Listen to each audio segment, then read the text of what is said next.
Hello everyone, जैसे कि आप देख सकते हैं आज हम एक इम्पॉर्टेंट टॉपिक डिस्कस करने जा रहे हैं। इससे रेगुलर क्वेश्चन बनते हैं, तो इस वीडियो को एंड तक जरूर देखिएगा।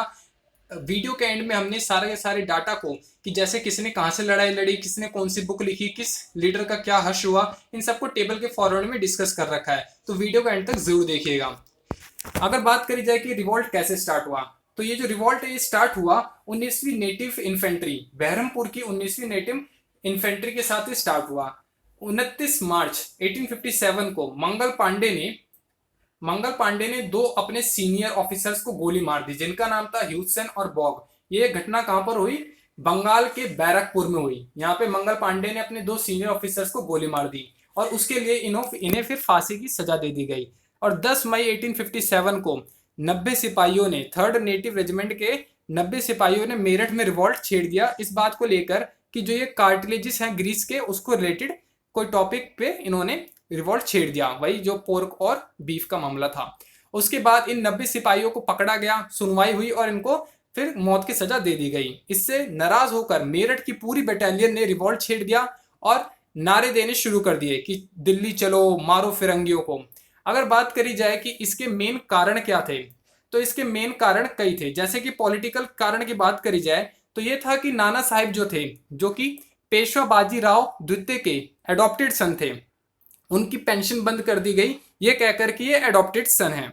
और अवध अवध को अपने अधीन करने की कोशिश करेगी 1856 में, ये कहकर कि यहाँ पे जो व्यवस्था है वो बहुत खराब चल रही है। और झांसी को ये कहकर कि डॉक्ट्राइन ऑफ लैप्स यहाँ पे लगाए, यहाँ पे कोई भी वारिस नहीं आगे, इसको कहते हुए अपने अधीन करने की कोशिश करी गई। ये थे पॉलिटिकल रीजंस। अगर बात करी जाए मिलिट्री के रीजन क्या थे, तो जो इंडियन सोल्जर्स थे उनको काफी कम तनख्वाह दी जाती थी, भले ही उन्हीं की रैंक पर कोई दूसरा यूरोपियन ऑफिसर हो या फिर सोल्जर हो, उसको ज्यादा तनख्वाह दी जाती थी। और इनसे रेशियल, जैसे काले गोरे का लेके काफी भेदभाव चलता था। और सबसे बड़ी बात यह थी कि इन्हें सूबेदार जो रैंक होती है उससे ऊपर प्रमोट कभी किया ही नहीं जाता था, भले ही वो जो इंडियन ऑफिसर है वो कितना भी काबिल क्यों ना हो। आगे बात करी जाए अगर रिलीजियस मामलों की, तो ये काफी घातक साबित हुआ ब्रिटिशर्स के लिए कि इन्होंने विडो रीमैरिज स्टार्ट कर दिया, कि विधवा का पुनर्विवाह करना, और सती प्रथा खत्म कर दी, लड़कियों के लिए स्कूल खोल दिए, और क्रिश्चियन मिशनरीज को बोल दिया जाओ भाई अपना क्रिश्चियनिटी का धर्म फैला लो जितना फैलाना है। और ये रूमर उड़ने लगी कि जो इनफील्ड राइफल्स हैं उसकी जो ग्रीस है, कारतूस की जो ग्रीस होती है उसको दांत से खींचना पड़ता है पहले, तो जो ग्रीस है वो किससे बनी हुई है? पोर्क और बीफ से बनी हुई है। बीफ जो होता है वो गाय का मांस होता है और पोर्क जो होता है वो सुअर का होता है। तो ये दोनों ही हिंदू और मुस्लिम धर्म को काफी ज्यादा परेशान करने वाली बात थी। और ये तो होगी रिलीजियस बात। अगर हम आगे बात करें आर्थिक बात, आर्थिक में ये हुआ कि इन्होंने काफी हैवी ड्यूटीज या काफी ज्यादा, बहुत ज्यादा भारी भारी कर लगाने स्टार्ट कर दिए। और जहां मन करता था वहां से लोगों को निकाल दिया जाता था, घर से हो चाहे काम से हो। और इन्होंने काफी कड़े रुख अपना लिया था कर को निकलवाने के तरीकों पे, कि बंदे के पास कुछ बचे या ना बचे, भाई तुम अपना कर इकट्ठा करके ले आओ। और जो हमारे ट्रेडिशनल हैंडीक्राफ्ट्स थे उस पे इनका कहर शुरू हुआ, क्योंकि इन्हें अपना प्रोडक्ट बेचना था।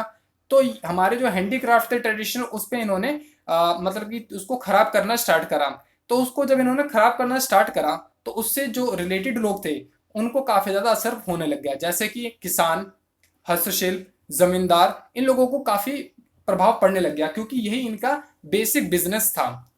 और आगे बात करी जाए कि जो कहते हैं इसका आउटब्रेक या फिर कैसे फैलने लगा, तो सबसे पहले तो ये पूरे के पूरे यूपी में फैल गया, उसके बाद भारत के कई हिस्सों में ये फैलता चला गया। और उस वक्त जो मुगल राजा थे बहादुर शाह सेकंड, उनको क्या कह दिया गया कि भाई आप घोषित कर दिया जाता आपको भारत का सम्राट, उनको भारत का सम्राट बना दिया गया। और हुआ ये कि कुछ रूलर्स अभी भी ब्रिटिशर्स के सपोर्ट में थे, तो जहां जहां पे रूलर्स ब्रिटिशर्स के सपोर्ट में थे वहां के सैनिकों ने विद्रोह स्टार्ट कर दिया वहां पे, क्योंकि रूलर्स तो करेंगे नहीं, तो वहां के सैनिकों ने विद्रोह स्टार्ट कर दिया। और जहां पर सैनिक को विद्रोह स्टार्ट करने में देरी लगी, वहां की जनता ने विद्रोह स्टार्ट कर दिया गया, उनके द्वारा स्टार्ट कर दिया गया। और बख्त खान ने दिल्ली पर कब्जा कर लिया। बख्त खान सेना के बरेली टुकड़ी से थे, इन्होंने कहां पे कब्जा कर लिया? दिल्ली पर कब्जा कर लिया बख्त खान ने।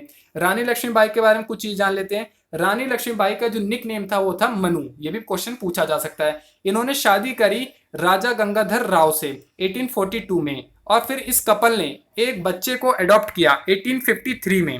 1853 में। बट लॉर्ड डलहौजी का कहना है कि जो अडॉप्टेड बच्चे थे वो उनको वारिस नहीं मानते थे, और वारिस ना होने की वजह से वो डॉक्ट्राइन ऑफ लैप्स लगा के झांसी को अपने अंडर करना चाहते थे।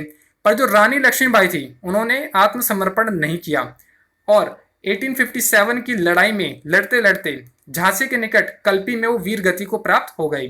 तात्या टोपे ने रानी लक्ष्मीबाई का साथ दिया, किसको हराने में? ग्वालियर के सिंधिया को हराने में। जैसे मैंने आपको पहले बताया, ग्वालियर और इंदौर में सेना ने कहते विद्रोह स्टार्ट कर दिया था, तो ये लोग ब्रिटिश के साइड से लड़े थे, ये सिंधिया और इंदौर वाले। तो तात्या टोपे और रानी लक्ष्मीबाई ने सिंधियास को हराया, बट वो फिर वो डिफीट कर दिया, उनको हराया किसने? तात्या टोपे और रानी लक्ष्मीबाई को हरा दिया गया। सर ह्यूज रोस ने फिर इन दोनों को हरा दिया, और रानी लक्ष्मीबाई तो वहीं पे लड़ते लड़ते वीर गति को प्राप्त हो गई, जबकि तात्या टोपे बाद में पकड़े गए और उन्हें मौत की सजा दे दी गई 1859 में, ठीक 2 साल बाद 1859 में। और मौलवी अहमदुल्लाह की बात करी जाए तो मौलवी अहमदुल्लाह ने पहले तो अवध से विद्रोह संभाला, फिर उसके बाद रोहिलखंड से विद्रोह संभालने लगे। और जो देवी सिंह थे, देवी सिंह मथुरा से थे और कदम सिंह मेरठ से थे। ये सभी इंपॉर्टेंट नाम है, इसको याद रखिएगा। अगर आप चाहते हैं कि हम इस टॉपिक से रिलेटेड एक क्वेश्चंस की वीडियो बनाएं तो प्लीज कमेंट में मेंशन कीजिएगा, तो हम उस पर एक टॉपिक लेके वीडियो लेके आएंगे जिसमें हम इससे रिलेटेड सारे के सारे क्वेश्चन डिस्कस करेंगे। ये हमारा टेबल, इसमें हमने बता रखा है कि किस स्टेट से कौन से इंडियन लीडर्स ने नेतृत्व किया था। जैसे कि दिल्ली से बहादुर शाह सेकंड ने और मख्त खान ने। वैसे ज्यादातर इंडियन लीडर्स के बारे में ही पूछते हैं, ब्रिटिशर्स सुप्रेसर्स के बारे में काफी कम पूछते हैं। तो दिल्ली से बहादुर शाह सेकंड ने और बख्त खान ने, इनके सामने थे जॉन निकोलसन थे। कानपुर से नाना साहिब और Tatya Tope, sir Colin Campbell थे इनके सामने। बरेली से खान बहादुर खान और सर कॉलिन कैंपबेल। लखनऊ से बेगम हजरत महल और मौलवी अहमदुल्ला। और झांसी और ग्वालियर से थे रानी लक्ष्मीबाई और तात्या टोपे। जैसे मैंने आपको बताया था, बाद में तात्या टोपे ने इनको ज्वाइन किया था। और इलाहाबाद और बनारस से थे लियाकत अली, और बिहार से थे वीर कुंवर सिंह और अमर सिंह।